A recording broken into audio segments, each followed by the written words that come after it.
Okay, so we're diving into something that's got everyone talking that port strike and how it's going to make waves in the used car market.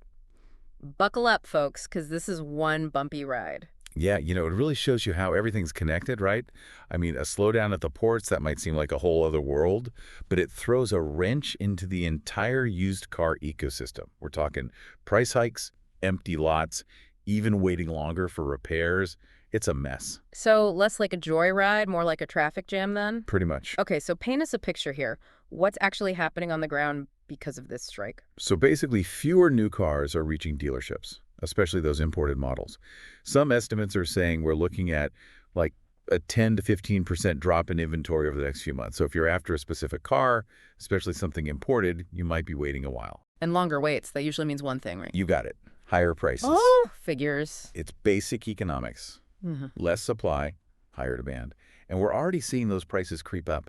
Some analysts are even saying, get this, a 5–7% increase in used car prices over the next few months. So that Honda Civic you might have snagged a few months ago for, say, $10,000. Yeah. Now you're looking at maybe $11,000, maybe even more. Ouch.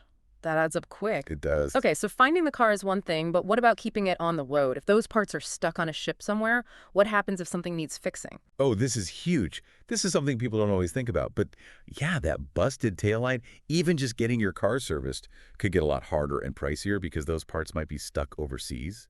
Imagine needing new brake pads, routine stuff, and the mechanic's like, sorry, parts are on back order because of the strike. Nightmare. Right. Okay, so what are dealerships doing to, I don't know, stay afloat? Are they just stuck? They're having to get creative. We're seeing dealerships using like really advanced software to manage their inventory, make sure they know where every single car and part is, or they're offering longer warranties on the cars they do have to reassure buyers. So it's all about like adapting and being upfront with customers. Exactly.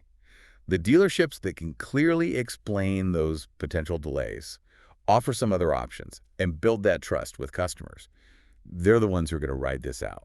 So for anyone listening who's thinking about braving the used car market right now, what's the one thing they need to know?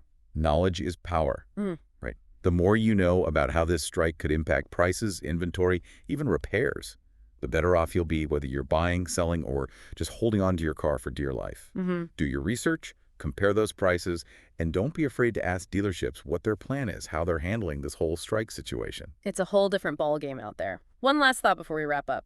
If the strike goes on for a while, could this be the push we need to see a bigger shift toward electric vehicles or even car sharing programs? Something to think about.